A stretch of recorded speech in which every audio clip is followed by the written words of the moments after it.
بسم اللہ الرحمن الرحیم۔ السلام علیکم ورحمۃ اللہ وبرکاتہ۔ سامعین و ناظرین، آج کی ویڈیو کے اندر ہم بات کریں گے کہ مردہ دفن کرنا کس نے سکھایا۔ یہ واقعہ قرآن پاک کے اندر موجود ہے، اور وہ کون سا پہلا مردہ ہے کہ جو زمین کے اندر دفن ہوا؟ اس سے پہلے کوئی مردہ، کوئی انسان زمین کے اندر دفن نہیں ہوا۔ یہ واقعہ قرآنی واقعہ بہت ہی عبرتناک واقعہ ہے۔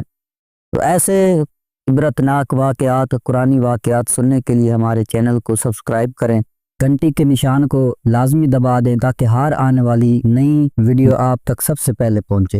تو آئیے واقعہ سماعت کیجئے کہ منقول ہے کہ جب قابیل نے حابیل کو قتل کر دیا تو چونکہ اس سے پہلے کوئی آدمی مرا ہی نہیں تھا، اس لیے قابیل حیران تھا کہ بھائی کی لاش کو کیا کروں۔ چنانچہ کئی دنوں تک وہ لاش کو اپنی پیٹھ پر لادے پھرا۔ پھر اس نے دیکھا کہ دو کوے آپس میں لڑے اور ایک نے دوسرے کو مار ڈالا۔ پھر زندہ کوے نے اپنی چونچ اور پنجوں سے زمین کھرید کر ایک گڑھا کھودا اور اس میں مرے ہوئے کوے کو ڈال کر مٹی سے دبا دیا۔ یہ منظر دیکھ کر قابیل کو معلوم ہوا کہ مردے کی لاش کو زمین میں دفن کرنا چاہیے، چنانچہ اس نے قبر کھود کر اس میں بھائی کی لاش کو دفن کر دیا۔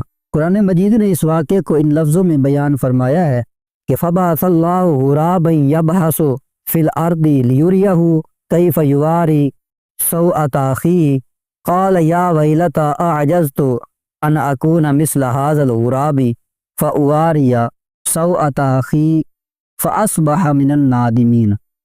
ترجمہ کنز ایمان۔ تو اللہ نے ایک کوا بھیجا زمین کھریدتا کہ اسے دکھائے کیوں کر اپنے بھائی کی لاش چھپائے۔ بولا ہے خرابی، میں اس کوے جیسا بھی نہ ہو سکا کہ میں اپنے بھائی کی لاش چھپاتا تو پچھتا رہ گیا۔ سامعین ناظرین، اس واقعے سے جو ہمیں سبق ملتا ہے کہ آدمی علم سیکھنے میں چھوٹے سے چھوٹے استاد کا، یہاں تک کہ کوے کا بھی محتاج ہے۔ اور دوسری بات یہ ہے کہ اس سے یہ بھی معلوم ہوا کہ انسان پر اس کی دنیاوی زندگی کی راہ میں جب کوئی مشکل درپیش ہو جاتی ہے تو اللہ تبارک و تعالی ایسا رحیم و کریم ہے کہ کسی نہ کسی طریقے سے یہاں تک کہ پرندوں، چرندوں اور پرندوں کے ذریعے مشکلات حل کرنے کی راہ دکھا دیتا ہے۔ امید کرتا ہوں آپ کو یہ واقعہ پسند آیا ہوگا۔ اگر پسند آیا تو ایک لائک اور ایک پیارا سا کمنٹ کر دیں، اور میرے چینل کو سبسکرائب کریں، دوسروں تک اس ویڈیو کو زیادہ سے زیادہ شیئر کریں۔ السلام علیکم ورحمۃ اللہ وبرکاتہ۔